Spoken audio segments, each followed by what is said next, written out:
안녕하세요. 여러분을 응원하고 지지하는 굿 메신저입니다. 오늘은 다른 사람에게 호감, 매력을 끄는데 유능함이 무슨 상관이 있는지에 대해서 말씀드리겠습니다. 다른 사람에게 매력, 호감을 끄는데 결정적으로 작용하는 요소가 크게 4가지가 있는데요.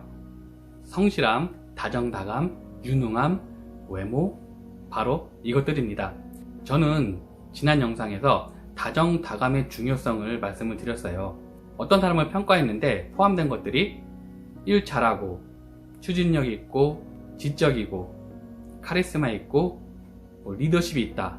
그런데 여기에 냉정하다 혹은 차갑다라는 평가가 들어가는 순간 이 사람의 전체적인 평가는 부정적이 됩니다. 그만큼 많은 사람들이 다정다감한 사람을 좋아하고 원한다는 것인데요. 저는 이 중요 요소 중에 유능함에 대해서 오늘은 말씀드리고자 합니다. 허당이라는 의미를 아시나요? 네이버에서 허당을 찾아보면 진지하지 못하고 철없는 사람이라는 좀 부정적인 의미를 쓰였어요. 그런데 요새는 잘난 사람이 의외의 실수를 하거나 엉뚱한 모습을 보여줄 때 인간미를 나타내는 긍정적인 의미로 좀 더 많이 쓰이는 것 같습니다. 그 대표적인 예가 이승기 님인데요. 예전에 1박 2일에서 이승기 님의 별명이 허당이었습니다. 이승기 님을 보면 얼굴도 잘생기고 노래, 운동, 연기 뭐든지 잘할 것 같은 그런 이미지인데 1박 2일에서 미션 수행을 할 때 모습을 보면 실수가 많았고 어떨 때는 좀 모자란 모습을 보여주기도 했습니다. 그래서 붙은 별명이 허당인데 이 허당의 별명을 붙음으로 인해서 이승기님의 그 호감도라든가 인기도는 더 올라갔습니다. 이승기님의 예를 들면 잘난 사람이, 유능한 사람이 실수를 하거나 약간 부족한 모습을 보여줄 때 오히려 호감이라든가 매력이 더 올라간다는 것을 잘 보여주고 있는데요. 그런데 말입니다. 보통 사람의 경우는 어떨까요? 결론부터 말씀드리면 오히려 처음 호감도보다 더 떨어지게 됩니다. 이를 입증한 실험이 있는데요.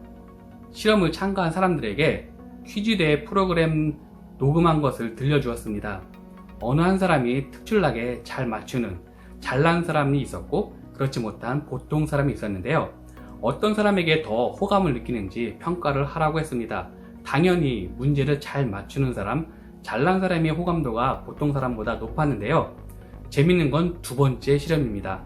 이 잘난 사람과 보통 사람이 똑같이 자기 옷에 커피를 엎지르는 그런 실수를 하게 만들었습니다. 이후에 이 두 사람의 호감도를 다시 평가를 했는데요. 잘난 사람의 경우 실수를 하기 전보다 이런 커피를 엎지르는 실수를 하고 난 이후에 호감도가, 매력도가 오히려 더 올라갔습니다. 반면에 보통 사람의 경우는 처음보다 호감도가 더 떨어졌습니다. 유능하고 잘난 사람에게 사람들의 마음이 더 끌리는 것은 어떻게 보면 우리의 본성이기 때문에 조금 불합리해 보이더라도 우리는 다른 사람들에게 호감, 매력을 높이기 위해서는 유능해질 필요가 있습니다. 구독, 좋아요 눌러주시면 저에게 큰 힘이 됩니다. 그럼 말이 쉽지 어떻게 유능해질 수가 있을까요? 크게 3가지 방법이 있습니다. 첫 번째는 자기가 하는 일에 준 프로, 전문가가 되어야 합니다. 직장인들은 자기 직무에 있어서 최고 탑 클래스까지 직무 능력을 향상시킬 필요가 있고요. 자영업을 하시는 분들은 요식업을 예를 들면 백종원님의 골목 식당이 정말 좋은 예가 될 것 같습니다. 이 식당 아니면 못 먹을 음식들, 메뉴들 이런 것들을 개발하는 것이지요. 찾아가서 먹을 만한 가치가 있어. 이런 식으로 분야에서 전문가 수준까지 올리는 것입니다. 그러면 주부의 경우는 어떻게 하면 좋을까요? 주부의 경우는 자기가 잘하는 집안일이라든가 혹은 취미를 살릴 수가 있습니다. 정리정돈을 잘하는 한 주부가 있었어요.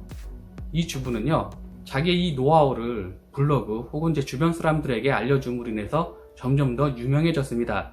TV에도 이제 몇 번 나오더니 이 정리정돈 특기를 살려서 제2의 인생을 살게 되었고요. 나는 몸으로 하는 게 별로 없어요 하시는 분들은 자기가 좋아하는 분야 책 한 50권 정도 읽어보시기 바랍니다. 1년이 52주 정도 되니까요.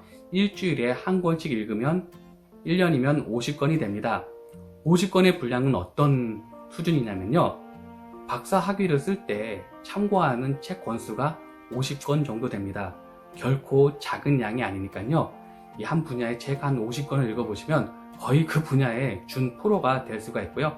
전문가적인 이 포스가 나타나기 시작합니다. 한번 해보시기 바랍니다. 이것도 어렵다 하신 분들은 두 번째 방법이 있습니다. 다른 사람에게 양질의 정보를 주는 사람이 되는 것입니다. 지금 이 시대에는 정보의 양이 오히려 너무나 많아서 문제가 됩니다. 정작 꼭 필요한 정보, 도움이 되는 정보 찾는 것이 오히려 한 능력을 나타내는 시대가 되기도 했습니다. 어느 엄마가 아이 글쓰기 때문에 고민을 하고 있다. 며칠 전에 제가 올려드린 영상 있잖아요. 글쓰기 책 추천한 거. 이거 한번 추천해 보세요.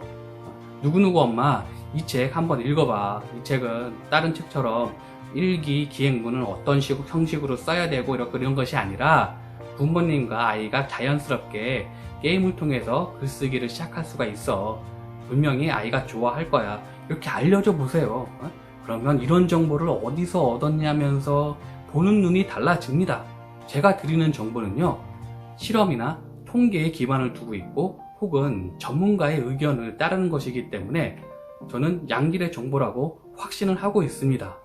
그리고 유능한 사람이 될 수 있는 세 번째는 약속을 잘 지키는 것입니다. 약속을 잘 지키는 것이 왜 유능한 걸까요? 시간 약속의 경우는 시간을 잘 지키려면 자기 관리, 시간 관리를 잘 하셔야 돼요. 그리고 어떤 일을 딱 해주겠다고 하면 거기에 맞춰서 자기 스케줄 관리뿐만 아니라 그것을 해내기 위해서 여러 가지 노력이 들어가잖아요. 약속을 잘 지키게 되면 그 사람에 대한 신뢰도도 올라가는 그런 이점이 있습니다. 오늘 내용 간단히 정리하겠습니다. 유능한 사람은 그렇지 않은 사람들보다 그 자체로 호감이라든가 매력이 높습니다. 그런데 일부러라도 실수를 하게 되면 그 호감이라든가 매력이 더 올라갑니다. 보통 사람은 반대의 결과가 나오게 됩니다. 그래서 우리는 더 유능한 사람이 되려고 노력을 해야 되는데요. 유능해질 수 있는 방법은 자기가 하고 있는 일에 전문가, 프로 수준까지 능력을 향상시키는 것입니다. 이것이 여의치 않으면 취미라든가 아니면 자기가 좋아하는 분야의 책 50권을 읽음으로 인해서 거의 반전문가 수준이 될 수 있다고 말씀드렸고요. 두 번째는 다른 사람에게 양질의 정보를 주는 것 또한 그 사람의 유능함이 결정이 됩니다. 정보가 넘쳐나고 있는 시대에 꼭 필요한 정보, 도움이 되는 정보, 문제 해결을 해주는 정보를 제공하는 순간 여러분들은 참 유능한 사람이 됩니다. 이 채널을 보고 계신 지금 이 순간 여러분들은 유능한 겁니다. 싸바싸바. 네, 세 번째는 약속을 잘 지켜라입니다. 약속을 지키기 위해서 여러 가지 관리해야 될 것들이 많잖아요. 그렇기 때문에 여러분들의 신뢰도까지 올라가는 장점이 있습니다. 이렇게 유능한 사람이 되면 우리는 다른 사람에게 좋은 영향력을 미칠 수가 있습니다. 누군가에게 멘토가 되기도 하고 큰 바위 얼굴이 되기도 합니다. 그러므로 인해서 여러분은 좀 더 풍성한 인간관계를 형성하실 수가 있고요. 여러분의 삶의 질이 높아지는 이런 선순환이 일어나게 됩니다.